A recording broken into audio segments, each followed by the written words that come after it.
se está desarrollando un paro en toda la República Argentina con un altísimo nivel de acatamiento. La protesta, el malestar, el descontento ha desbordado el encuadramiento sindical. Estamos parando porque estas políticas ya sucedieron en nuestro país y tuvieron desenlaces totalmente maliciosos para la amplitud, para sectores amplios, de nuestra sociedad. Hay una nueva oportunidad que tiene el gobierno de reconocer y tener la humildad y la sensibilidad de lo que está pasando en el país. Así que por lo tanto esta CGT va a seguir teniendo la prudencia que tiene que tener, pero cada vez los tiempos son más cortos porque el hambre no espera. Que este paro se hizo a pesar de la CGT, se le hizo con la fuerza que vino de abajo y con la misma fuerza vamos a seguir empujando por las 36 horas, por un plan de lucha hasta que caiga el gobierno. No contribuyen a nada, no suman porque yo no creo que haya habido un gobierno en décadas con tanta preocupación por el empleo, por el trabajador, por generar nuevas oportunidades, por fortalecer los empleos que tenemos y crear nuevos. Por supuesto que nosotros creemos en el mecanismo del diálogo, hemos resuelto muchos problemas de los trabajadores en la Argentina, me pareció que hubo muchos reclamos, pero no propuestas. Yo insisto, hay muchos que están mirando esto de una perspectiva política, hay muchos que creen que hay que volver al pasado.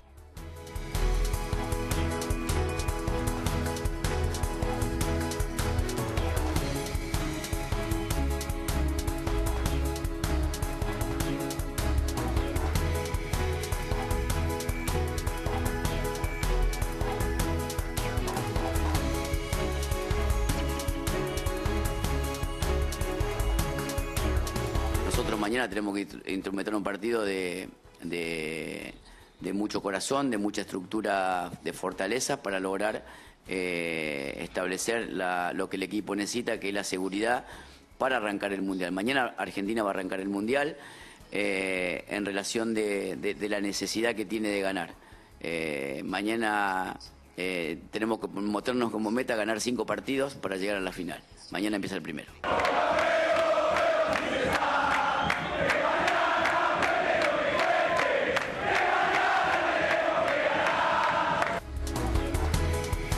Ciudad histórica de casas bajas, eso es San Petersburgo, que ya tiene al plantel de la selección y que tiene esta, yo diría, reversión de tendencia, cierta empatía a los argentinos allí, como los ven, con el plantel que recién llegando hoy se suma casi a los festejos, una imagen distante de aquella en la cual la frialdad englobaba a los jugadores de la selección argentina, que pasaban casi sin pena de gloria frente a los hinchas que le pedían hasta una selfie y en pocos casos se sometían a ella. Salvo Messi en alguna ocasión, el resto estaba muy equidistante. Ojalá alcance, Nacho. ¿Qué querés que te diga? Yo sé que es el día del paro, es el día de los mercados destrozándose por la guerra comercial con China por parte de Estados Unidos, es el día del análisis de decisiones del gobierno no menores que Nacho te va a contar en un ratito. Pero es el día de la previa de Argentina-Nigeria y Nigeria-Argentina. Mañana a las 3 de la tarde creo que hay un impasse en la vida de todos, más allá del paro de hoy. Y el fútbol incide mucho en el ánimo de la sociedad, ¿no? También. Lamentablemente en algunos casos y afortunadamente en otros. Sí, porque además, pase lo que pase, nada cambia, digamos. Nada cambia. Esto es fútbol, pero el nivel de pasión que le imprime el argentino a estas cosas, bueno, ya se ha analizado, hay un sociólogo aquí con nosotros, así que hasta podemos hablar de eso un ratito con el querido Luis Costa, por todo lo que implica y todo lo que decanta de una situación favorable o desfavorable en una Copa del Mundo. De hecho, Paola, hoy se recuerda... Hoy, tal cual. Se recuerda la victoria del 78. Nuestro primer mundial ganado. Exactamente. Con Holanda, que 3-1 le metían 3 goles. Sí, en el alargue, con aquella pelota que pegó en el palo y salió, que de lo contrario estaríamos hablando de otra cosa, frente a esa naranja mecánica intachable, pero que no tuvo fortuna, la tuvimos nosotros por suerte y festejamos. Pero digo, a propósito la torta de mi hermano era este muñequito, ahora que me acuerdo, lo que pegó ese Mundial 78. Sí, claro. Porque en noviembre cumplía mi hermano y estaba la pelota y este muñequito que fue el símbolo del Mundial en esa oportunidad. Sí. Bueno, y eso tiene que ver también con esta simbiosis, ¿no?, que se da a veces entre la política, el deporte y la política y tantas otras cosas. Bueno, 3 decisiones que en el gobierno se han tomado en el día de...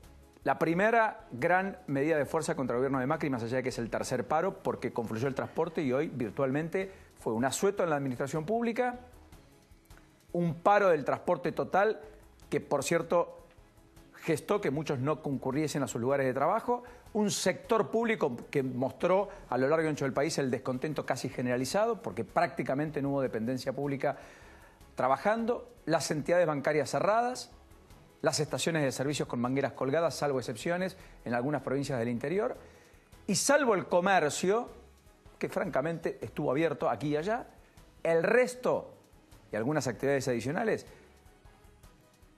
tuvo el discurrir de un día de paro de otros tiempos, no de los últimos paros, que eran parciales, acotados, limitados, con la impronta de los cortes que complicaron aún más el acceso a la ciudad a primera hora del día por parte de núcleos de izquierda, sectores del Partido Obrero, el Partido Socialista, Movimiento Socialista de los Trabajadores, etcétera, pero que por suerte tampoco tuvieron la violencia que algunos imaginaban y un vallado y un cordón cobijado, pergeñado con inteligencia previa por parte del propio gobierno en las distintas fuerzas. Sí, no hubo violencia porque las fuerzas actuaron como deberían haber actuado siempre, pero hay que decirlo, acá se vuelve a poner en disputa el derecho a hacer paro y el derecho de las personas de circular, de transitar, de ir a donde se les ocurre y de tomar las decisiones de vida que quieran tomar.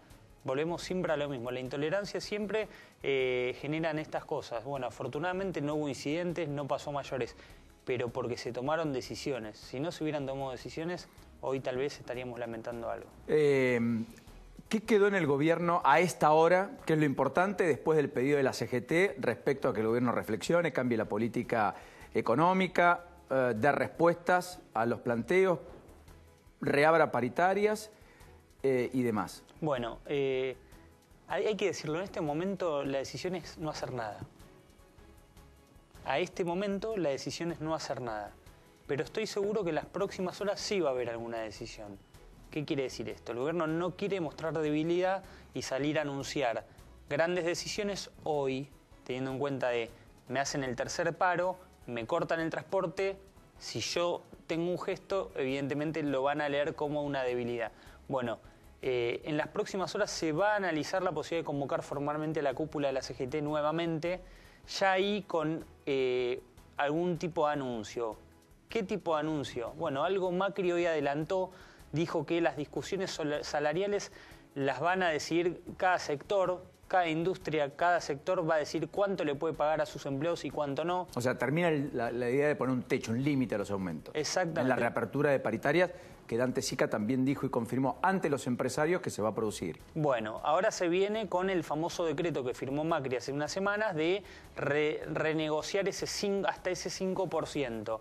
Y para lo que queda del año, a fin de año, la idea es que cada sector se plante con su patrón y que vea cuánto le puede pagar el patrón. Y si le puede pagar más o menos, el gobierno no va a meterse. No va a bajar el martillo como en este caso lo intentó hacer en su momento con camioneros. No le salió, tampoco le salió con gastronómicos. Lo había pasado con bancarios antes. Creo que fue la experiencia testigo, ¿no es cierto? Claro. Que generó esas medidas de fuerza que terminaron por doblegar a las entidades empresarias. Pero el mensaje también es hacia los empresarios. Bueno, ustedes quieren pagar más, páguenlo.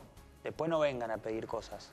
En simultáneo, Dante Sica confirmó que el gobierno va a repotenciar el Hora 12 con la idea de tratar de poner un poco de calor en el consumo, que está frío, está de capa caída, con expectativas que se han revertido. Hoy la consultora Kantar determinó que habían bajado 7% las expectativas de los consumidores en el transcurso del mes de mayo. Hoy se conoció por parte de la consultora de Orlando Ferreres la primera baja en el nivel de actividad económica importante en mayo, contrastando con todos los indicadores que la economía traía hasta aquí, teniendo en cuenta que perdió la economía argentina 2,8%, cayó 2,8%, mientras que los 14 meses anteriores más allá de que pegase en distintos lugares de manera diferente y que a algunos les llegase y a otros no, la economía estaba creciendo, estaba gestando puestos de trabajo, estaba creciendo, había flujos de inversiones que justificaban en parte, en buena medida ese crecimiento. Por eso además se demandaban más importaciones en algún caso, porque muy buena parte de lo que producimos acá requiere de insumos importados. Pero lo cierto es que en mayo, como todo el mundo presagiaba, el primer relevamiento serio al respecto muestra que la caída fue del 2,8%. Es una caída fuerte, es una caída que le imprime casi un freno de mano al auto que iba funcionando de determinada manera, no muy velozmente y en todo caso en un discurrir más bien cansino, pero el freno de mano apareció. Y eso fue la turbulencia financiera que se convirtió en cambiaria y que estuvo a punto de ser bancaria, que por suerte aparentemente el gobierno logró domesticar, aunque hoy los indicadores son de una baja en la bolsa de casi el 5%, y un dólar que perdió terreno, se desinfló un poquito con muy poquitas operaciones a través del home banking, en un mercado que también estuvo virtualmente de paro, pero lo de la bolsa se explica por la guerra comercial entre China y Estados Unidos, que hizo que las bolsas de Europa bajasen fuertemente. Wall Street perdió 1,4%, y aquí le pegó de lleno a las empresas con participación en las exportaciones. De hecho, hoy una decisión que enojó mucho a Donald Trump es Harley Davidson, que confirmó que dejará de producir motos en Estados Unidos para evitar la suba de aranceles que la Unión Europea le ha impuesto a Estados Unidos a productos que Estados Unidos exporta hacia la Unión Europea después que Estados Unidos elevase los aranceles a las importaciones del biocombustible que proviene justamente de Europa y que quedó eximida la Argentina después de una negociación diplomática. Bueno, Nacho, en un rato me contás por qué Macri se fue a Tandil hoy, justo hoy. Sí, te voy a contar. Y por cierto, ¿qué pasa con el tema de retenciones? Sí. ¿O lo querés anticipar ahora? Porque me parece que es un título. Hay un gran anuncio, Moyano dijo hoy, ayer en realidad, con Cristina todo el mundo comía. Hoy hay gente que no come. ¿Le sorprendió la definición, Margarita Stolbizer? ¿Cómo le va? ¿Qué dice? Buenas noches. Buenas noches, Paulino. A esta altura ya no me sorprenden muchas de las cosas que se dicen, ¿no? Ciertamente. Yo creo que hoy pagamos en gran medida las consecuencias de muchos años de desgobierno, ¿no? Sin embargo, de ninguna manera creo que esto sirva como una justificación reiterada después de 2 años y medio de un gobierno que sigue echando las culpas a la herencia. Yo siento que en este tiempo debieran por lo menos transmitirnos hacia dónde vamos, ¿no? Pues si yo pregunto a cualquiera, a ustedes, uno le pregunta a cualquier argentino, si saben hacia dónde va la política económica del gobierno, creo que lo único que se nos puede transmitir es la misma incertidumbre que uno advierte en ellos. No hay claramente un plan económico, no hay un equipo económico, han cambiado de ministros. Entonces la discusión con los sectores gremiales, con los trabajadores, hoy tiene que ver con esto, ¿no? Con preguntarnos exactamente hacia dónde va la Argentina. Este gobierno tiene un problema muy grave de pérdida de confianza, ¿no? El equipo económico, que además vino mintiendo durante todo este tiempo, contándonos que las cosas estaban muy bien, echándole las culpas de los problemas al aumento de la tasa de la Reserva Federal, a los que pedían modificación de la renta financiera, y después tuvieron que salir corriendo al fondo en una posición de debilidad, ¿no? Y ahí nos dimos cuenta que nos estaban mintiendo. Y por otra parte, el gobierno no está escuchando en realidad lo que pasa en la calle, que no tiene que ver solamente con estas medidas, tiene que ver con que cualquiera de nosotros cuando va al supermercado sabe que no compra lo mismo que compraba el mes pasado y que la depreciación de los salarios ha sido muy grande. Sí, esperen que se ahogó por... Además hace mucho frío en el estudio, pero el frío es ya... creo parte de la Argentina en pleno invierno. Ojalá la temperatura empiece a elevarse. Después me vas a contar, Paola, en todo caso, cómo puede elevarse. No se va a elevar, lamentablemente van a seguir los descensos de temperatura. Recién el jueves a la noche vamos a tener alguna que otra precipitación. Va a continuar para el viernes a la mañana y después va a salir nuevamente el sol entre nubes, pero se va a ir despejando un poquito el clima. Hace frío, 10,6 es la temperatura actual, más del 56% de humedad, así que a abrigarse, a cuidarse. El invierno llegó con todo y como digo siempre, como dice la abuela, llévate algo para abrigarte. Muchos se abrigan acá, ¿viste? El pecho. Y en realidad mi fonoaudiólogo me enseñó de que hay que abrigarse la boca, porque la nariz es la única que está, digamos, nos protege de humificar el aire. Cuando vos entras a un ambiente que hay calor y se le dice a uno que hay frío, siempre cerrando la boca. No hables, cerrate la boquita. Respirar por primera vez con la nariz. Un programa de es terrible. Tenemos que hablar, digamos, no, pero ya estamos Margarita. en clima. Ya estamos en el ambiente frío, podemos hablar y no le pasa nada a nuestra garganta. Igual. Pero bueno, lo intentamos. Bueno, perdón, gracias, Pau. Perdón, Marga. ¿Está un poquito mejor? Sí, sí. Bueno, lo que decía usted es que el gobierno no está escuchando la calle, no está palpando la sensación térmica, no está entendiendo la problemática que hay en la sociedad. El gobierno no le ha encontrado la vuelta a la inflación, que es sin duda uno de nuestros problemas más graves, ¿no? La depreciación del salario ha sido muy, pero muy grande. Entonces hay que entender incluso la decisión de las medidas de protesta en ese marco. El gobierno prometió además bajar la inflación para compensar el aumento de las tarifas. No bajó la inflación, sino que al contrario sigue subiendo y las tarifas siguen con su cronograma de aumentos tal cual estaba previsto. Hay una insensibilidad muy grande respecto a lo que pasa. ¿Cree que el gobierno ¿no? debería revisar esa decisión? Totalmente, esa decisión y muchas otras, pero por ejemplo, sobre todas las cosas, darnos una perspectiva de futuro. Han cambiado ministros, han cambiado el presidente del Banco Central y lo cierto es que cada vez este equipo es menos confiable. A esto hay que agregar siempre otra situación. Y es algo con lo que yo vengo insistiendo. Este es un gabinete, sobre todo, que le pide esfuerzo a los argentinos, hay que ajustarse el cinturón, hay que bajar la calefacción, hay que esperar que ya va a venir un tiempo mejor, mientras que los ministros, sobre todo los del área económica, siguen haciendo negocios en el exterior con sus patrimonios personales.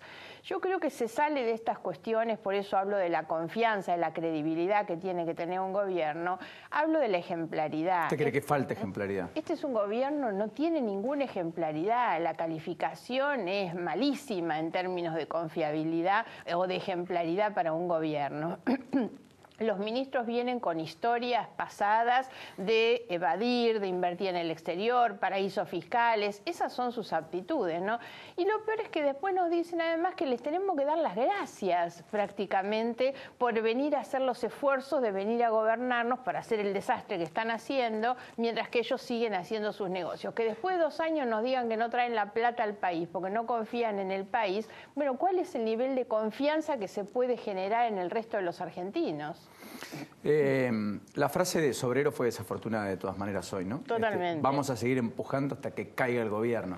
Residual por completo, entiende usted. Sí, totalmente. Yo de Sobrero es una persona a la que aprecio mucho y respeto mucho, pero sinceramente creo que se le salió la cadena.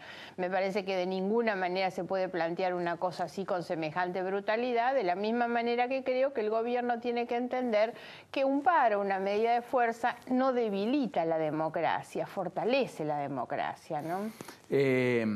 Si las retenciones mantienen la perspectiva que el gobierno planteó de bajas mensuales para la soja y no se reinstalan para el trigo y el maíz, ¿está bien? ¿O debería parte del esfuerzo que se le pide a la sociedad también recaer sobre sectores del campo? Yo no tengo duda que es un momento para replantearse las exenciones que se han hecho en muchos sectores económicos muy pudientes y es un momento en el que hasta habría que empezar a preguntarse por qué razón los jueces no pagan ganancias, por ejemplo, cuando se les sigue pidiendo esfuerzos a los que menos tienen, ¿no? Yo creo que una reforma del sistema impositivo es una de esas deudas que tenemos en general, que tiene la democracia y que tiene este gobierno. El sistema impositivo no puede estar sujeto a parches permanentes. Creo que hay que hacer una recomposición de nuestro sistema de impuestos muy profundo y efectivamente que pague más el que más tiene y el que más gana, y eso no es lo que está ocurriendo. Ahora hay un tema más de fondo sobre la cuestión del déficit, porque lo cierto es que como la inflación no baja, no hay crecimiento, entonces todos empiezan a mirar el gasto público, ¿no? Pero lamentablemente cuando se mira el gasto público, lo que se busca es saber cuántos trabajadores echamos del INTI y de qué manera podemos ahorrar despidiendo trabajadores o no subiendo salarios. Lo cierto es que la razón del déficit hoy tiene en gran medida que ver con lo que se paga de intereses de la deuda. En el presupuesto de este año casi el 10%, estamos hablando del doble de lo que se gasta en salud y en ciencia y técnica para pagar intereses de la deuda. Tenemos el déficit que tenemos, entre otras cosas, por las concesiones impositivas que se vienen haciendo desde hace 2 años. Entonces, en la medida en que se retrae, obviamente, la recaudación fiscal, cuantas más exenciones hay a estos sectores, nunca aceptaron discutir la eliminación del IVA para las tarifas de luz y gas para los consumos domiciliarios y para las pymes, por ejemplo. Bueno, ahí fue una tarea compartida con las provincias, ¿no? Que también pusieron el grito en el cielo porque buena parte de ese impuesto es coparticipable, ¿no es cierto? Sí, pero en realidad me parece que lo que había que discutir era cómo se compensaba esto con lo otro. Yo he planteado más de una vez que es un tiempo, por eso decía, de empezar a mirar qué tipo de rentas extraordinarias o de ganancias extraordinarias hay. Después del exitoso blanqueo del gobierno, donde se detectaron 100.000 millones afuera de la Argentina, y bueno, empiecen a pensar por qué en lugar de cobrarle el IVA al que compra la leche para los chicos, empiezan a cobrarle algo a los que tienen departamento en Miami o en Punta del Este, ¿no? Un impuesto a la tenencia en el exterior por parte de argentinos. Sí, yo tengo sobre eso realmente una mirada muy crítica. Vengo hace muchos años y he sido objeto de muchas críticas a su vez por plantear esto, pero la Argentina no puede ser el 5º país del mundo en tener más plata depositada en los paraísos fiscales. Es una cosa inconcebible. Los primeros países son las potencias petroleras, Arabia Saudita, Rusia, Venezuela, después venimos nosotros. Bueno, habrá que preguntarse ¿qué hicimos acá, no? 13-0 le sacamos la moneda. Pero ¿por qué la plata va a parar a los paraísos fiscales? ¿Va a parar ahí para evadir o para esconder? Porque recordemos que la principal virtud, entre comillas, que tienen los paraísos fiscales es esconder la identidad, es ocultar la identidad. Déjeme decirle, Margarita, ¿no? Que yo creo que muchos están ahí porque entienden, porque el paraíso fiscal es que te cobran muy pocos impuestos a cambio de poco. Entonces, por supuesto, es estar ahí porque acá te destrozan con impuestos. Entonces, un tipo que trabaja en la Argentina tiene que lidiar con la imprevisibilidad del gobierno, con los sindicatos, con los comportamientos erráticos del tipo de cambio y con además una política que hasta en algún momento dijo ley que le pone límites a los depósitos bancarios, digamos, la intangibilidad de los depósitos. 4 meses después, corralito. Pero no es totalmente así. Yo creo que esa es una de las cuestiones que hay que revisar exactamente en nuestro sistema de impuestos. Pero además, ¿cómo se hace para no cargar impuestos sobre el que produce y el que consume? Y los que tienen plata con capitales especulativos, improductivos, esos no pagan nunca. Es una crítica que hice durante todo el gobierno de la señora de Kirchner. Recordemos que las declaraciones juradas de la señora de Kirchner nos contaban que su patrimonio aumentaba por los plazos fijos, que entre otras cosas ella nunca aceptó que pagaran impuestos, por ejemplo. Y este gobierno debió haber producido algunos cambios en ese tema que tampoco se hicieron. ¿Lo creo en esto a Mauricio Macri, Margarita? A ver, a mí no me gusta presuponer deshonestidad si no tengo elementos para plantearlo. Lo que creo es que la mayoría de los funcionarios de este gobierno tienen un ADN. Ellos mismos consideran que no está mal tener la plata fuera y seguir haciendo negocios mientras que la gente acá pasa situaciones de sufrimiento. Yo creo que estamos en el límite ético cuando analizamos muchas de esas cuestiones, ¿no? Pero ¿cree que le falta mano dura, si se quiere, internamente con algunos funcionarios? No, pero es que el problema es ese, no es mano dura o no, porque ellos creen que todo eso está bien. Los conflictos de intereses que proliferan en este gobierno, que son groseros, brutales, la cantidad de ministros que vienen de hacer negocio y toda esta cosa que se va conociendo. ¿Lo dice por Dante Sica? No solamente por Sica. Por el acuerdo que tenía con el Ministerio de la Producción, etcétera. Bueno, ese es uno de los casos, pero la verdad es que todos vienen con historietas. La otra vez le escuché decir a un dirigente radical, la verdad verdad no tienen un médico, un abogado, no hay uno normal que venga de una trayectoria política. Y eso agreguemos esto que han dicho hoy todos los funcionarios, el desprecio de la política, donde dicen el paro es político, como si eso fuera una descalificación al paro. Bueno, ellos deberían saber que lo que ellos hacen también es política. Las decisiones que toma este gobierno son decisiones políticas y lo que hay que hacer es tomarlas de acuerdo a quiénes son los sectores hoy más frágiles, los que necesitan una mayor protección por parte del gobierno. ¿Pero a Macri lo veo en esto o no?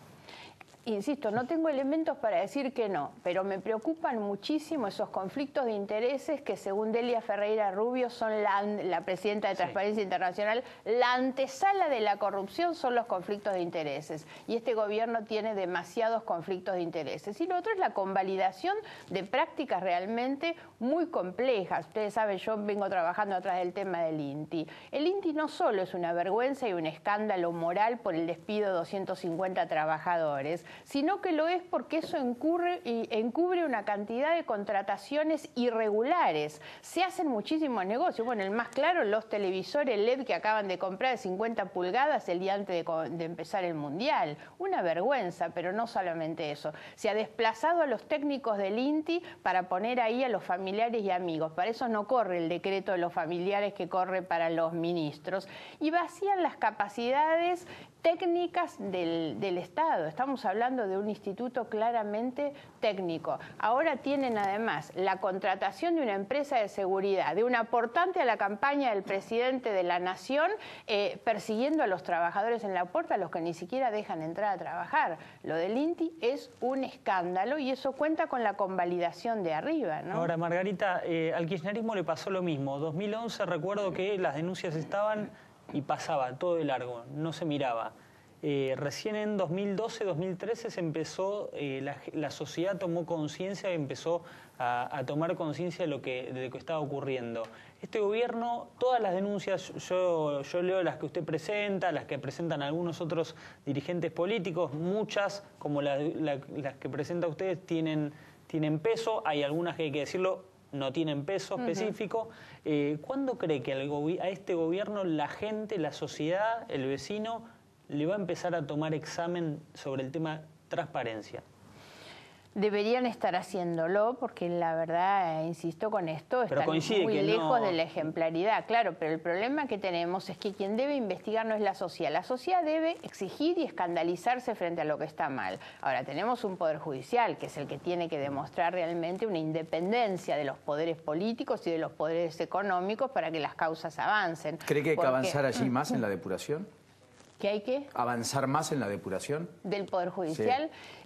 Más que en la depuración, porque a veces miramos solamente a un ámbito del Poder Judicial, como Doro Pi. Yo creo que en esto hay que producir una reforma al sistema de justicia. A mí me asusta mucho que el gobierno solamente habla de la cuestión económica y conversa con los empresarios y con los sindicalistas. De la educación y de la justicia no se habla nunca. Y el país va a cambiar el día que nos ocupemos de la educación y de la justicia. En un ratito voy a mostrar algunas cifras de la educación muy perturbadoras en la provincia de Buenos Aires. Pero hablando de eso, 2 o 3 preguntas rápidas. La primera, Vidal quiere consenso para evitar lo que los gobernadores le pidieron al presidente, que es que las concesiones de Edesur, Edesur y AISA pasen a manos de la ciudad y la provincia de Buenos Aires.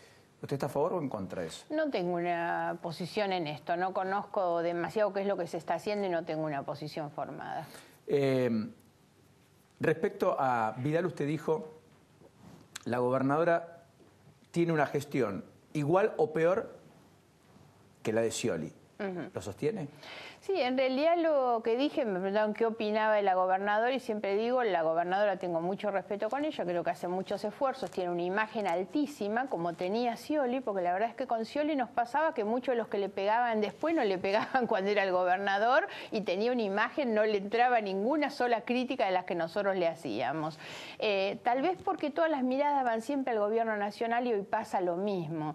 La gobernadora tiene una altísima imagen y tiene tiene en su favor que es una persona de diálogo, de construcción de consensos. De hecho, yo hablo bastante con ella y siempre destaco esta cuestión. Ahora, cuando uno mira en términos de gestión la provincia de Buenos Aires en las 3 áreas clave, que son la educación, la salud y la seguridad, de ninguna manera podemos decir que estemos mejor. Hemos tenido un deterioro en esas 3 áreas, que son los campos principales, porque la política puede ocuparse de muchas cosas. Ahora, el vecino, el que vive en la provincia de Buenos Aires, lo que quiere es andar tranquilo por la calle, que los chicos vayan a la escuela y que aprendan, usted dice, con y tener un buen autopista, sistema de salud. Mejor pavimento, con cloacas solo no alcanza. No, con la obra pública, digamos, y la impronta puesta básicamente uno sale ahí no. por la provincia de Buenos Aires y hay muchas rutas, y eso es muy bueno porque antes no Sí, las claro. teníamos. Antes se robaban la plata de las rutas y no las teníamos. Hoy las rutas están. De todas maneras, hay menos infraestructura social de la que debería haber. Hay más infraestructura de las que se ve. Las rutas son esas, las entradas a los pueblos, después hay hospitales donde se llueven los techos, ¿no? Y lo último es, usted lo dijo recientemente que lo veía Massa muy tomado por las fotos del pasado. Haciendo alusión, supongo, a las fotos de ese Massa o los masistas o Felipe Solá, por caso, diciendo que quiere ser candidato a presidente y que compartiría un espacio con el kirchnerismo, con la expresidenta, etcétera. ¿Su acuerdo político con Massa está en punto muerto, a plazo fijo? ¿Sigue vigente?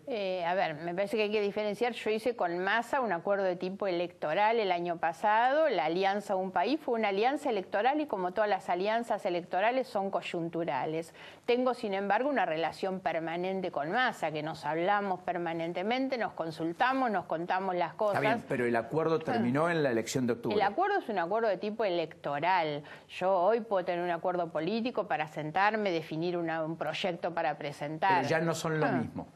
No, no es lo mismo porque los acuerdos fenecen con los tiempos electorales. Por eso muchos de los propios del GEN, etcétera, tienen bloques equidistantes del Frente Renovador en distintos lugares de la provincia. Pero esto naturalmente es así, somos partidos distintos y este es un año donde cada uno de los partidos intenta naturalmente fortalecer su propio espacio, lo que no quiere decir que nosotros tengamos ningún tipo de rompimiento, al contrario, yo siempre digo que valoro muchísimo a Massa, pues es una persona sumamente inteligente y es realmente un líder con una proyección a futuro que pocos tienen en el país. Creo que él lo que tiene que hacer, que yo lo converso con él, es mirar mucho más a una construcción a futuro que no atarse a las fotografías del pasado. Y usted está buscando en el socialismo, en Matías Lamens en la ciudad de Buenos Aires, después del acuerdo eventual con Lifshitz, el gobernador de Santa Fe, etcétera, la hipótesis de una estructura de centro-izquierda que compita equidistante del peronismo y Cambiemos, por caso, el año que viene. No estoy pensando en la competencia electoral. Me parece que no es bueno este año pensar en competencia electoral. Yo pertenezco al espacio de la centro-izquierda, no estoy creando nada nuevo. Es un lugar del que nunca me he ido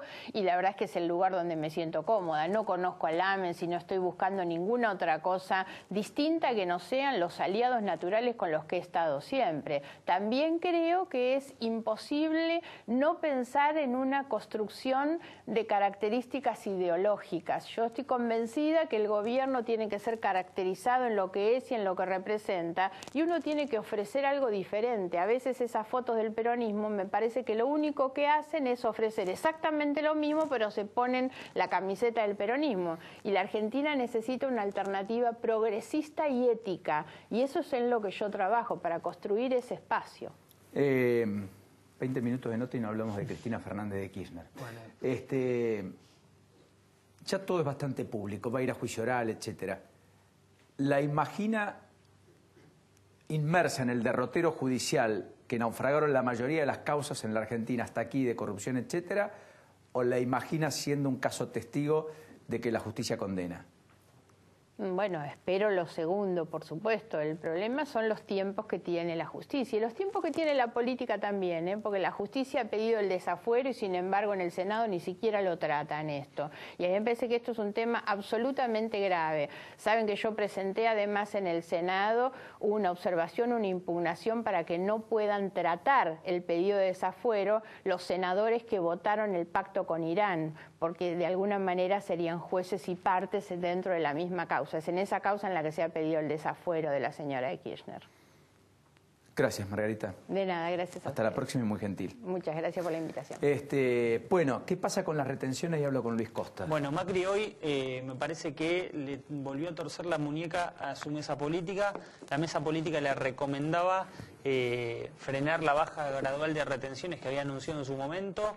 Estaba insistiendo, Nicolás Dujovne también lo había deslizado públicamente. Finalmente hoy Macri se reunió con un productor agropecuario, hizo un mano a mano de esos habituales, se subió arriba de un tractor, se ve que quiso tener algún gesto con el productor le preguntó qué va a pasar con la soja, le dijo no se mueve y después se fue de ahí directamente a una entrevista pública en un canal de televisión local de Tandil. Cadena Eco, ¿no? Sí, cadena, el diario Eco, perdón. El multimedio es el Eco, y ahí confirmó de que no vuelven las retenciones a la soja. Me parece que tomó por sorpresa a varios de su mesa política, que después los terminó viendo en Casa Rosada.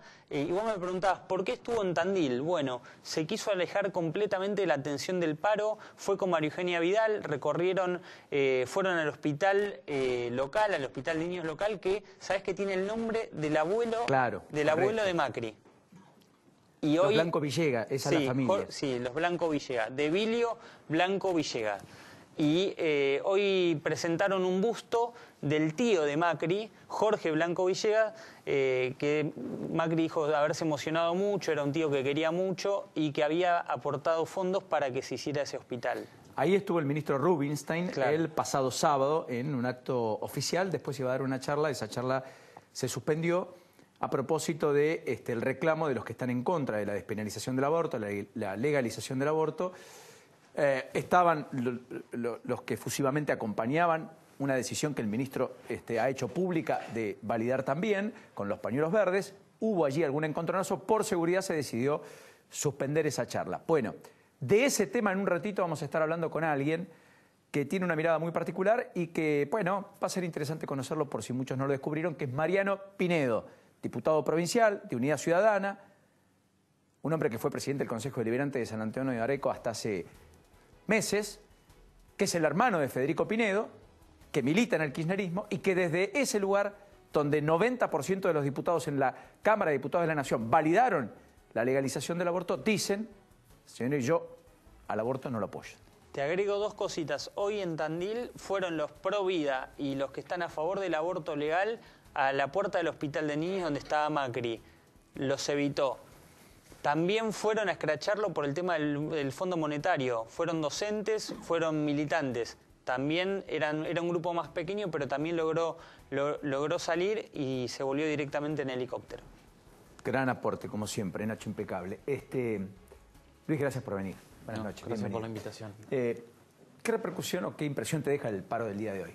¿Cuál es el análisis, entendés, a esta hora? Bueno, a ver, el paro se diferencia de los paros anteriores porque encuentra un gobierno mucho más debilitado en términos de opinión, un gobierno en el cual le han empezado en los últimos meses a pesar efectivamente las malas evaluaciones de la economía.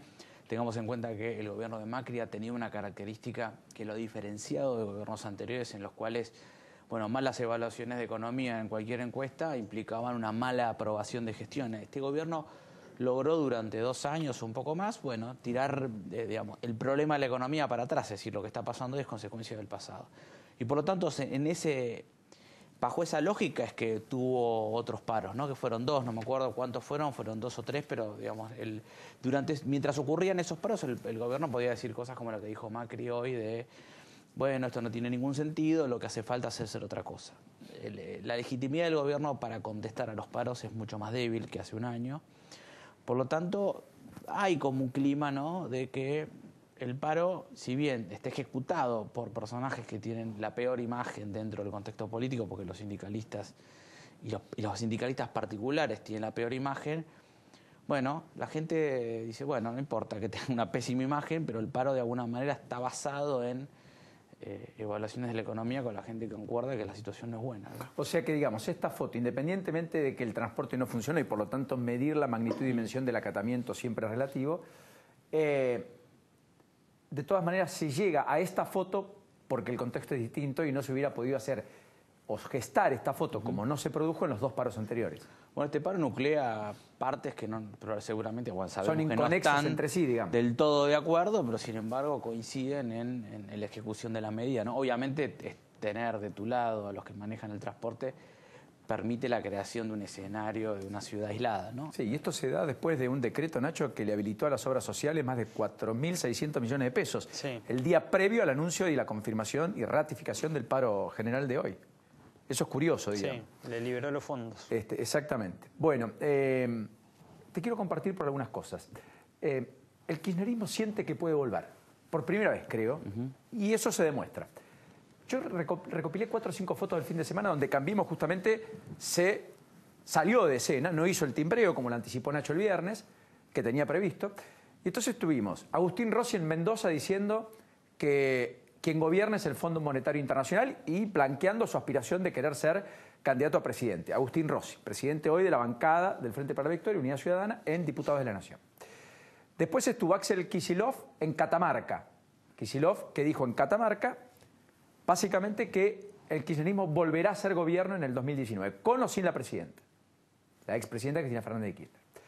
Después estuvo Máximo Kirchner en un encuentro político en Lanús, cobijado por Edgardo de Petris, actual concejal, otrora diputado nacional. Ahí están las fotos, el sábado, insisto, hablando de política y hasta algunos coquetean con la idea de un Máximo Kirchner candidato en la provincia de Buenos Aires, por ejemplo. Pregunta del millón. Bueno, y por supuesto hoy, equidistante de todo esto, estuvo Urtubey, su puesta en escena, el anuncio en Salta en el Día del Paro respecto a que por 10 años no va a modificar los tributos para las pequeñas y medianas empresas para darle previsibilidad y apostar al empleo. Urtubey, que ha sido invitado por Beretín Lec, gobernador de Río Negro, para disertar el próximo viernes en Bariloche, en la provincia de Río Negro, en lo que para muchos es un desembarco con alguna proyección de cara al futuro. Pero pregunta del millón es, ¿el peronismo siente que puede gobernar como nunca dentro de la gestión Macri?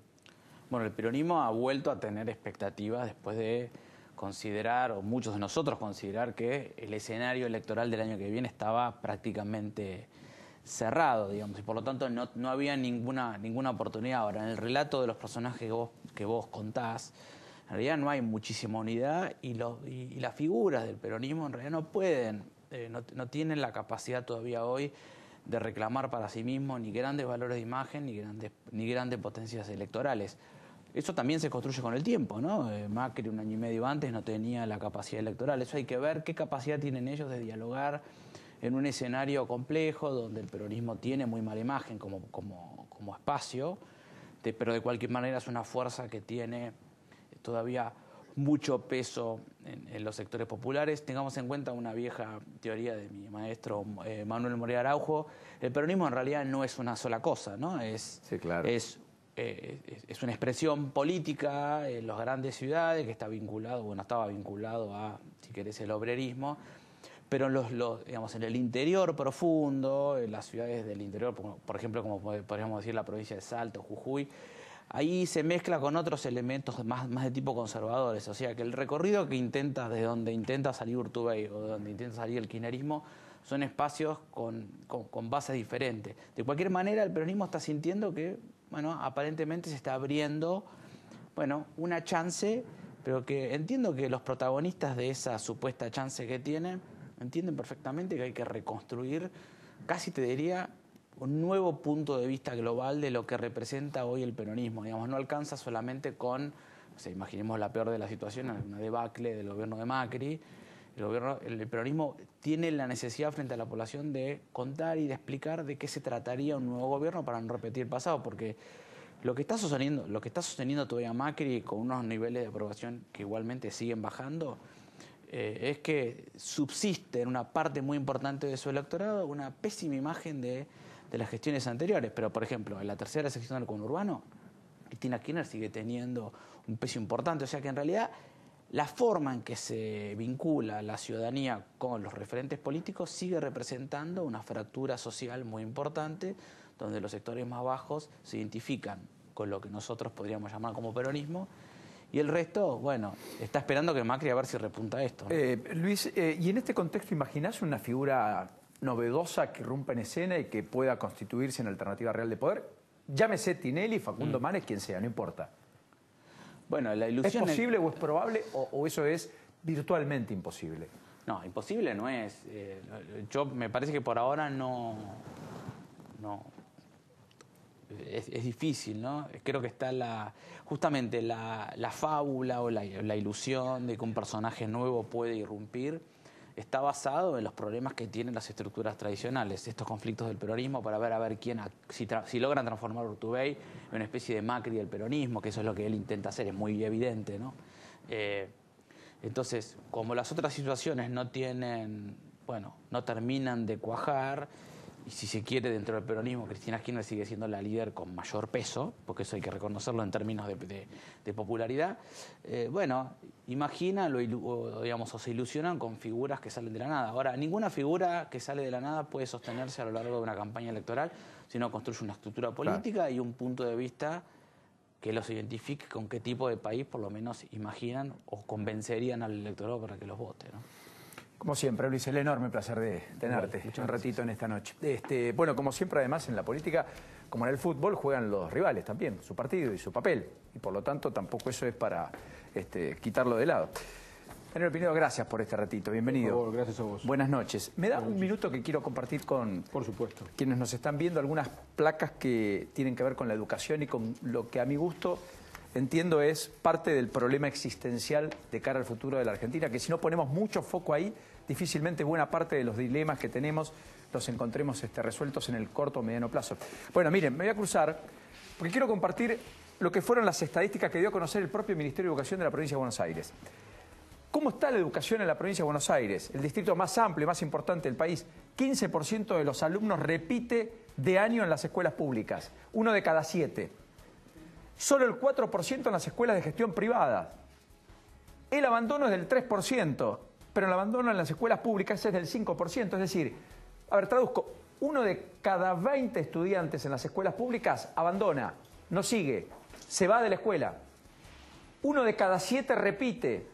Y en la gestión privada, pese a que la estadística es mejor, probablemente lo que está también en tela de juicio, y las cualitativas, ya no cuantitativas, estadísticas muestran que tampoco son mejores, no es que estudien más o saben más o se proyectan de mejor modo a la vida y al mercado laboral. La otra placa muestra que en las escuelas primarias la tasa de promoción es alta, llegó al 95.8%, es decir, de cada 100 que entran, buena parte egresa. En las secundarias es del 82.3%, no está mal. La repitencia en el primario fue del 3,5%. Repitencia, no es que se van, repiten, siguen en el mismo curso, en primaria. Son pocos, sí, pero son 1 cada 22. Con lo cual, en cada aula que uno ve más de 20 chicos, en promedio siempre hay uno que repite. Eso quiero marcar. Y en el secundario es del 11.3%, es decir, que en el secundario más de 1 de cada 10. Con lo cual, en un aula de 30 chicos hay 3 que al menos repiten la secundaria, primer, segundo, tercer año, promedio en la educación de la provincia de Buenos Aires. El abandono fue del 0,5 igualmente en los colegios privados, primarios. En el secundario trepó al 4,4. Como verán, la estadística muestra que la gestión privada es mejor en estos casos, retiene más que la educación pública. Bueno, probablemente se explique también por la sociología y la geografía que explican a unas y a otras. Aunque hay aquí muchos colegios parroquiales y demás que tienen sus problemas. No todo es un colegio caro en el mundo de la gestión privada. La tasa de sobreedad, de todas maneras, esto es muy importante, fue del 43% en los secundarios estatales. ¿Qué quiere decir la sobreedad? Que en lugar de estar el chico con la edad correspondiente, que debería estar estudiando segundo, tercero, cuarto año, hay un chico más grande que lo debió haber hecho antes y que no lo hizo por determinados motivos, o porque repitió, o porque desertó y volvió, o por lo que fuera. Pero en cualquiera de los casos está demostrando que es muy alto porque más de 4 de cada 10 chicos tienen una edad superior a la que deberían tener para el nivel en el que están estudiando. Y fue del 11,6 en las privadas. Fíjense que acá el dato también es alto. Más de 1 de cada 10 tiene una edad adicional a la que debería tener para el estudio que está cursando, o el grado o el año que está cursando. Bueno, son las estadísticas que dio a conocer la provincia de Buenos Aires, que me parecía relevantes compartirlas, porque acá se juega buena parte de las discusiones estructurales de la Argentina.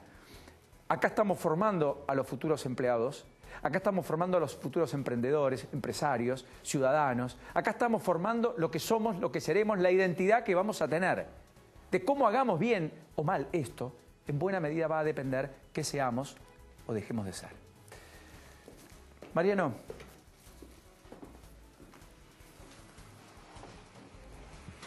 su hermano es uno de los que más brega porque el aborto no se convierta en ley. Y usted, pese a que milita en polos opuestos, sí, desde el grupo de Peronistas por la Vida, también levanta la bandera contra lo que el colectivo mayoritario de Unidad Ciudadana defiende, que es la despenalización del aborto. ¿Me cuenta por qué?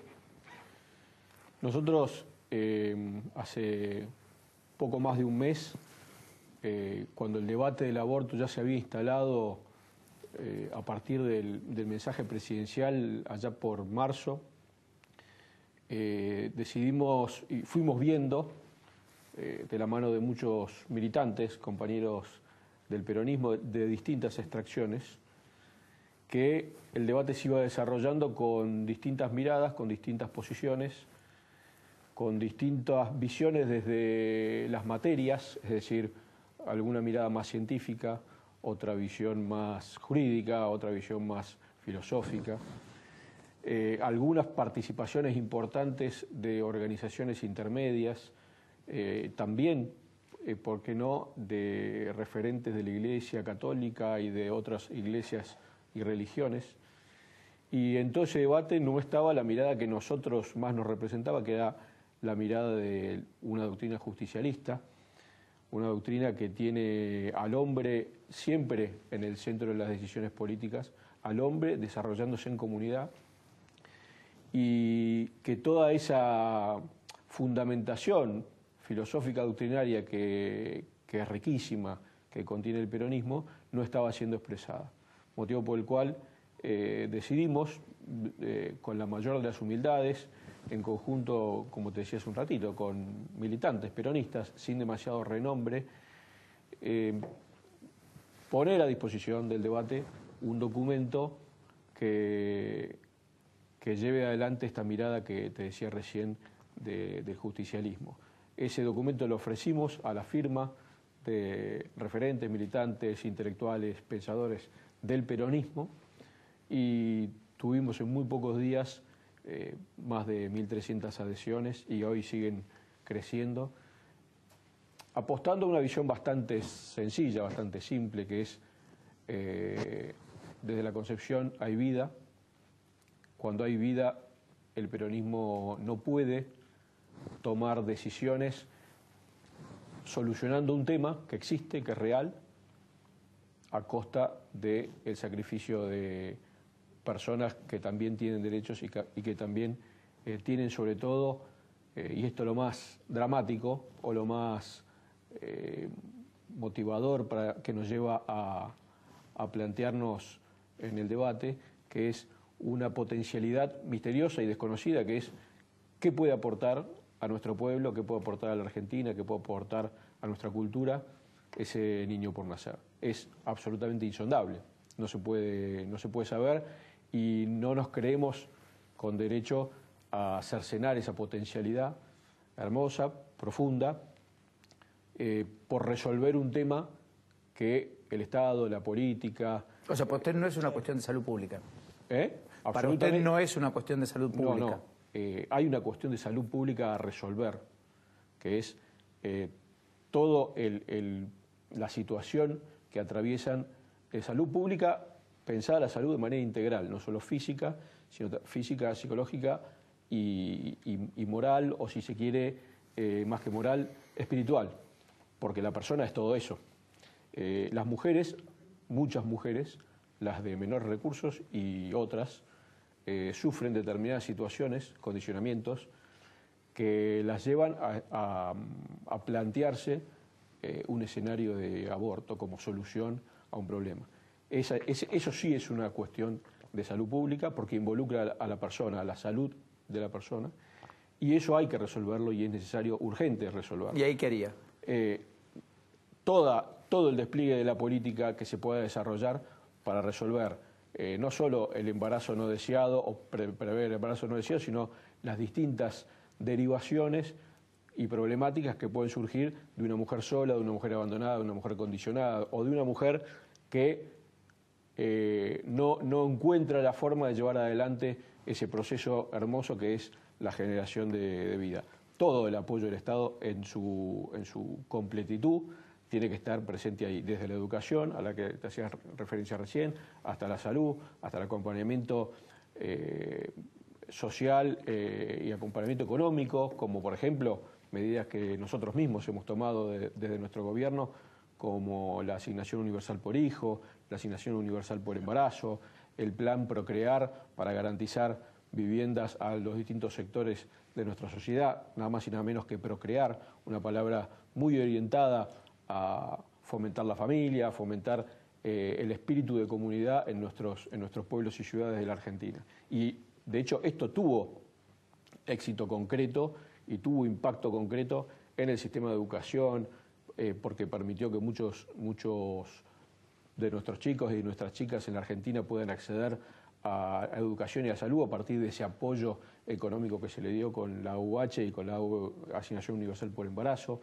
Tuvo impactos concretos. Desde nuestra visión, cortar caminos, si se quiere, planteando que la solución a toda esta problemática, que es compleja, que es amplia, que es integral, se resuelve solamente con la legalización del aborto, que por otra parte tiene una consecuencia directa que es cercenar una vida en camino, es inaceptable. A partir de eso hay distintas derivaciones que tienen que ver con situaciones coyunturales o puntuales de la ley que creo que fueron más resueltas. Pero lo importante y lo central es estamos resolviendo una vida humana, que no es una, que son cientos de miles de vidas humanas, para resolver otra. Entonces, no nos resignamos a esta visión corta de la solución. Tengo que hacer una pausa. ¿Me espera? Que quiero hacerle alguna pregunta adicional si nos queda un ratito de tiempo. Sí, por supuesto. Quería escucharlo. Es curioso, ¿no? Es el hermano de Federico Pinedo. Confluyen en una idea transversal que dividió transversalmente la dirigencia política, aunque están en polos bien opuestos. Lo estamos descubriendo para aquellos que no lo conocen. Diputado provincial, ex titular del Consejo Deliberante en San Antonio, cuyo intendente quiere ser gobernador, por otra parte, ¿no? Así es. Es otro de los anotados, digamos. Se refiere a Francisco Paco Durañona. Paco Durañona, sí. Pausa, ya venimos.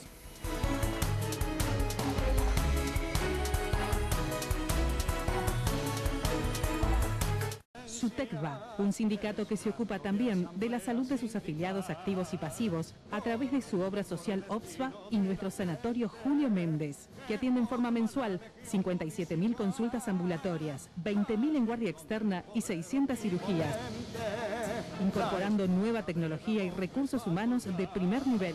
Amadeo Yenta, secretario general 2017-2021, Municipales de Capital. En Provincia ART. Nuestro trabajo es protegerte en el tuyo. Provincia ART, la aseguradora de riesgos del trabajo del Grupo Provincia.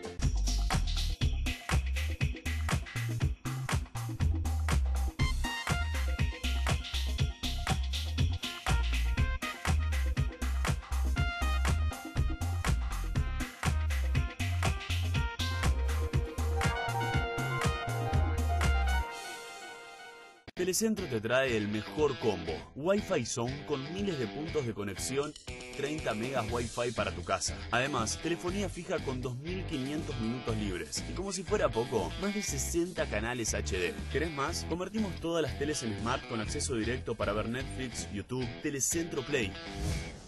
Y mirar el mundial, series y películas como, cuando y donde quieras. Todo a 1.356 pesos por mes. Telecentro te conecta todo. Aprovecha la super promo maníaca y compra esta semana el mega panel AVI a 2.899 pesos. Con Manía Mueble, jugá de local, que el mundial se vea en tu casa.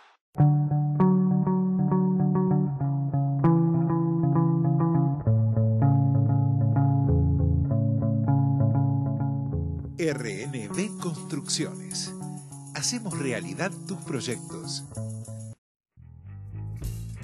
Wine Collection presenta sus nuevas cavas eléctricas. Cavas Wine Collection.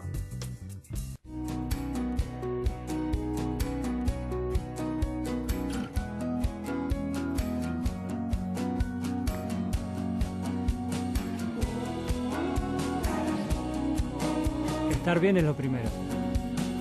Galeno. Esta promoción de Lay's la vamos a jugar todos. Ingresá al sitio web y carga el código de las cintas que vienen dentro de los packs. Podés ganar TVs 65 pulgadas y miles de pesos por día. ¿Qué estás esperando? Con esta promoción todos festejan. Mostrá tus emociones con Lay's, la vida con sabor. Probá los nuevos sabores jalapeño y queso y papa gratinada con panceta. Llegó Telecentro Play, la nueva TV de Telecentro. Mira lo que quieras, cuando quieras y donde quieras. Con Telecentro Play tenés la posibilidad con tu Eco Smart volver a empezar un programa que está en vivo o bien disfrutar de las últimas 24 horas de televisión, ver todo lo que pasa del Mundial. Sí, escuchaste bien. Puedes grabar tu programa favorito, ver series, películas y mucho más. Ya sabes, si sos cliente, actívalo ya mismo en telecentroplay.com.ar o bien llama al 638-0000 y por 1.356 pesos por mes te llevas el pack HD gratis por 6 meses y 6 meses al 50%, porque Telecentro te conecta todo. Impecable, ya en tren de salida y con el frío a cuesta. Sí. Mariano, ¿la repercusión del paro? Bueno, las mediciones del paro son siempre posible mirarlas de un lado y del otro.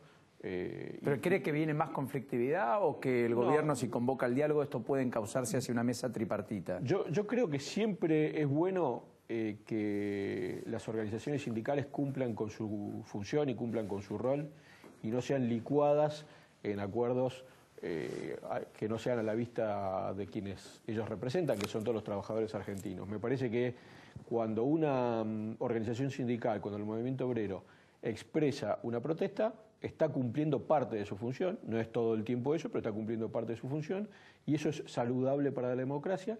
Creo que es momento de empezar a plantearle al gobierno que hay muchas, por no decir todas, las medidas que se están tomando en materia económica que afectan muy concretamente al trabajador en la Argentina, porque están, digamos, desde el punto de vista conceptual, el gobierno cree efectivamente, y hoy lo hicieron saber en algunas redes, que los trabajadores son un costo dentro del sistema productivo y que no son parte de la generación de riqueza en la Argentina.